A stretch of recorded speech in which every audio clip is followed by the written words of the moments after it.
Truly, we don't know how good things are that we have until we're without them.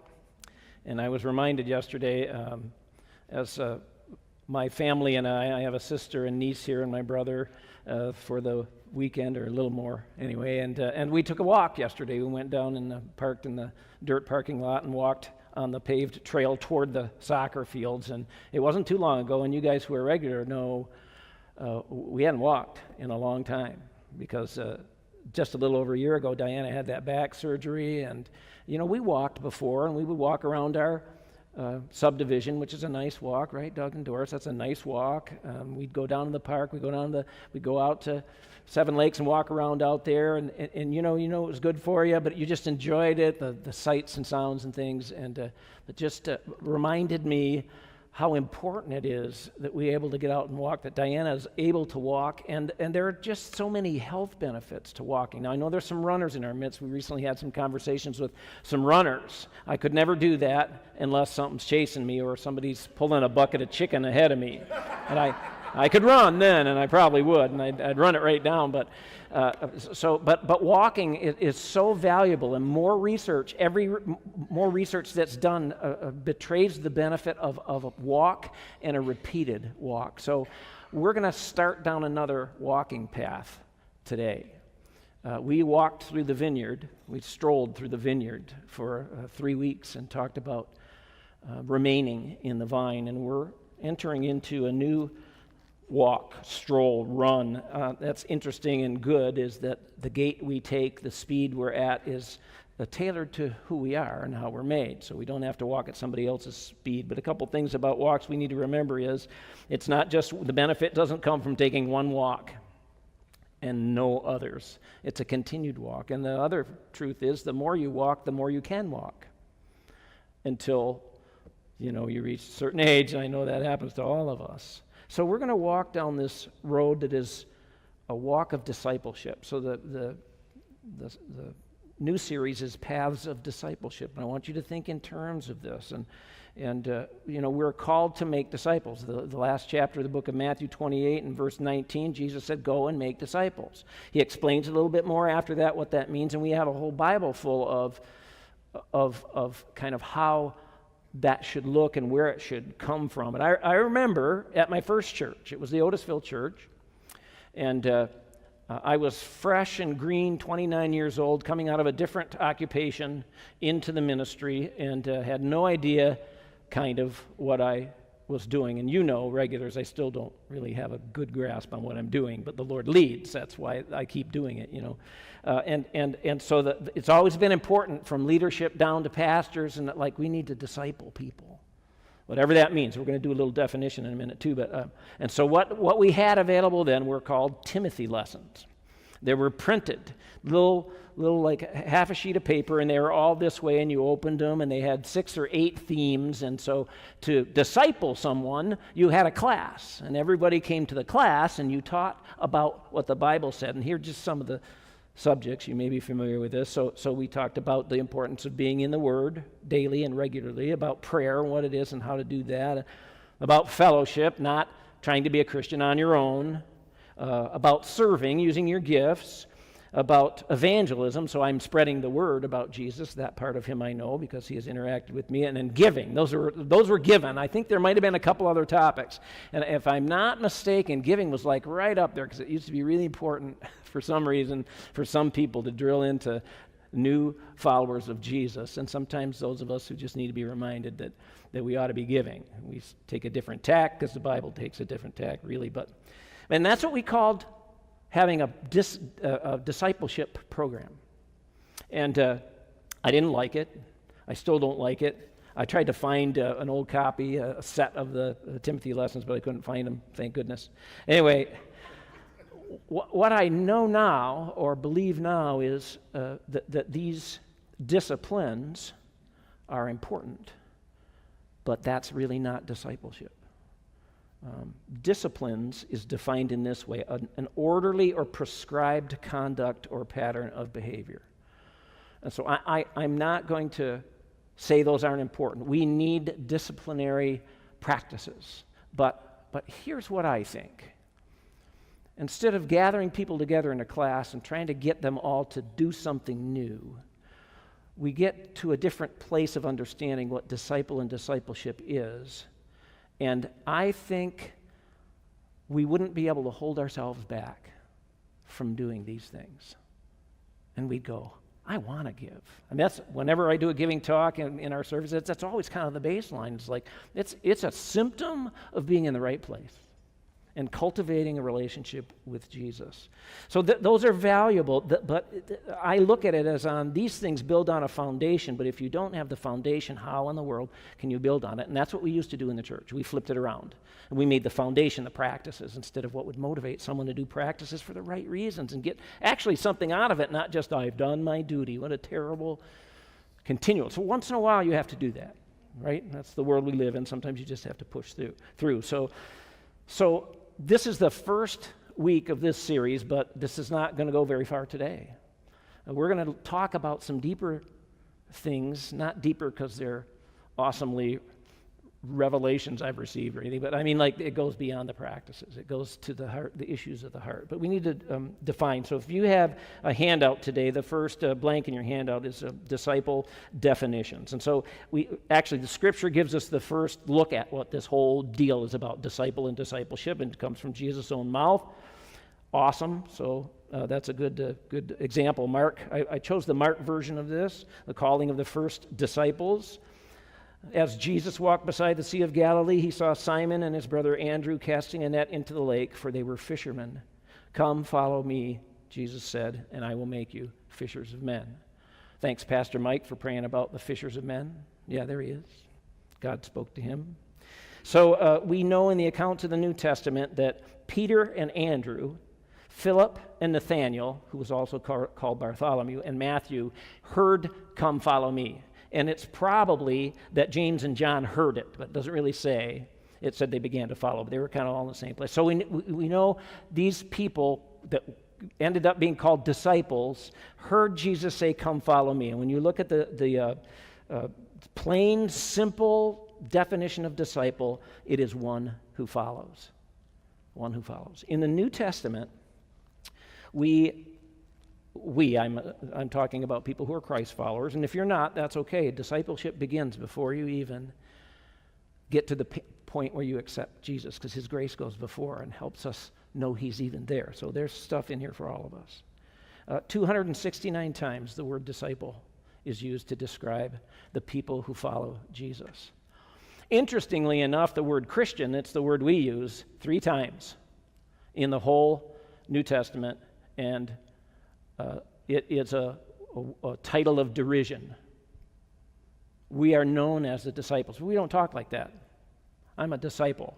But we know that's really important because it was repeated 269 times, most of that by Jesus. And then in the Acts where the disciples turned into apostles, we'll talk about that later on down the road. We're talking about how the church was supposed to be, I guess. So a disciple is one who follows. Here's some other words. This one interesting, an adherent, something that adheres. That means you're stuck to it. I like that. That came down as my favorite. I'm stuck on Jesus. I just really like that. Devotee, enthusiast. You know, when the Free Methodist Church came into being in 1860, the mother church, the Methodist Episcopal Church, looked at us and in derision said, you're a bunch of enthusiasts, because we believed in the joy of the Holy Spirit. Yeah, a disciple, a learner, and a pupil. Those are a little too formal for me. I like the stuck one. I like the adherent. But we're talking about discipleship. So what happens to the word disciple, one who follows, when you put a ship at the end of it? Okay, so how did that happen, or where does that come from? At least in our English vernacular, it comes from the Old English word skype, which means shape, and it means the process of becoming the shape of the one followed. Discipleship, so that's the process of becoming the shape of the one followed. Or the thing followed, the one for our purposes, because we follow Jesus. That's really simple. You probably understand that. We've probably talked about that before. But this is not a series of 6 or 8 disciplines, and I can declare myself a disciple. I'm adhering to Jesus, I'm stuck to him, and I'm becoming like him. But there's a dynamic involved in discipleship. That's number 2 in your handout. So you know how I'm using the word dynamic, because it has more than one definition. It is this definition, a force that stimulates change or progress within a system or process. So it's like the motivation to go and do something, and change is big in the Christian kingdom. A force that stimulates change or progress within a system or process. So that's like the bland definition, a little business-like, but we apply it and give it heart because it's the one we follow. The one we follow is Jesus. And so we see in John chapter 13 a demonstration here of this dynamic, or maybe even an introduction of this dynamic and what I'm talking about, so you can kind of, unfortunately, you have to come into my thinking because I'm the one standing up here. So it says, Jesus knew that the Father had put all things under his power, and they had come from God and was returning to God. So he got up from the meal, took off his outer clothing, and wrapped a towel around his waist. You know the story, don't you? Most of you. After that, he poured water into a basin and began to wash his disciples' feet, drying them with a towel that was wrapped around him. He came to Simon Peter, who said to him, Lord, are you going to wash my feet? Jesus replied, you do not realize what I am doing now, but later you will understand. No, said Peter, you shall never wash my feet. Jesus answered, unless I wash you, you have no part with me. And that's today's message title, is being apart with Jesus. So we see he sets forth this kind of pattern that we keep returning to. A, in your handout, is the option. There's an option in this discipleship dynamic. The first asterisk is the will and the way of Jesus. He said to Peter and to all those there, unless I wash you, I'm going to wash you. My will is that I wash you. And they're already clean in one sense, but he's washing their feet in another sense. And Jesus is, there's more than one lesson he teaches in this, but we're not talking about really the act of foot washing here, but this discipleship dynamic.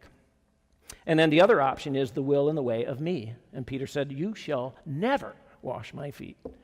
And that's right at the core of discipleship issues, is Jesus expresses his will, which most of it is expressed here, but he does reveal to us truths that are in agreement with what's here. So we always take that and modify what we think he is saying to us, so we don't go off on some crazy tangent. And you know how we can do that, right? It's not hard.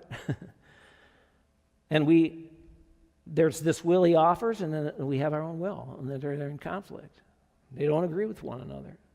That's the option we have. Then the dynamic, as he introduced it, is apart with Jesus. Unless you say yes to my will, you won't have a part of me. Now I'm thinking of adhesion again and sticking to him.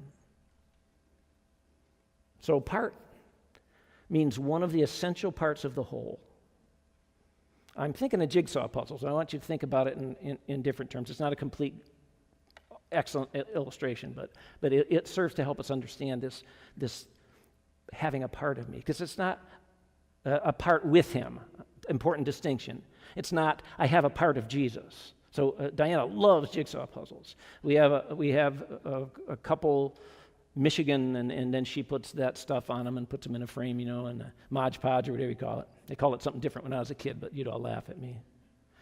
Like that never happened. Anyway, hanging in our basement. And I don't enjoy that. I figure I have enough loose pieces of things I'm trying to put together in my life. And when I get home at the end of the day, I'm not wanting to do that. But that she loves, so I help her from time to time. And so Jesus is not saying that we get a part of the puzzle. We're not a part of Jesus. He is saying we are in the whole picture of who Jesus is, and we fit just right because we're made just a certain way. You ever try to press the wrong piece in the wrong place? Sometimes it's desperation, like, well, I got to get a piece in there and it'll fit. We're cut in to fit together, and together we make this beautiful illustration to the world of the love of God and the patience slow to anger of God. We sang about those things in the songs we were singing. And so this dynamic of discipleship is that we will be a part with Jesus. So instead of your boss who gives you a list of job expectations and then comes back and yells at you when you don't get it right the first time, that happened to me a bunch of times because I want to really know. It takes a while. Once I get it, I'll surpass expectations. But it's not like that. We are adhered to him when we are disciples. Now, it doesn't mean we're perfect, but we're in the process of becoming more and more like him. So that means even though we're stuck to him, he is stuck to us. We are with him. And we're walking down a pathway of discipleship, and the ship part brings us into the shape of him. We get conformed to his image. So he introduces this, and then there's a demonstration, and we're going to repeat this demonstration. This is the first demonstration we're going to read about in our service of communion. And we'll see how this dynamic of discipleship works in this setting. So the demonstration is in the blank in number 3. And the Matthew 26 version of these events is what I'm reading this morning. While they were eating, Jesus took bread, gave thanks, and broke it, and gave it to his disciples, saying, "Take and eat. This is my body." Then he took the cup, gave thanks, and offered it to them, saying, "Drink from it, all of you. This is my blood of the covenant, which is poured out for many for the forgiveness of sins." And we're going to do that similar thing in just a little bit. How does this dynamic come through? Well, what were the two things? We have an option and I have a dynamic. The option is Jesus says, "I want you to take these elements that symbolize who I am." Now, if you're a church person, you know that this isn't the first time the subject came up. There was a time earlier in Jesus' ministry when he was followed by a bunch of people, not just these 12. And then he said, "Unless you eat my blood and drink my flesh," oh, I said that wrong. "Eat my flesh and drink my blood." I'm on the path still. See, I'm stuck to him and he's trimming off "You can't be my disciple." And he lost a bunch of followers when he introduces this concept. And so here is the actual observance of what he had previously brought up and said, "Here I am, and here's my blood. I have a will for you here. I want you to commune with me in this way. I want you to remember." So many themes that we celebrate when we celebrate communion.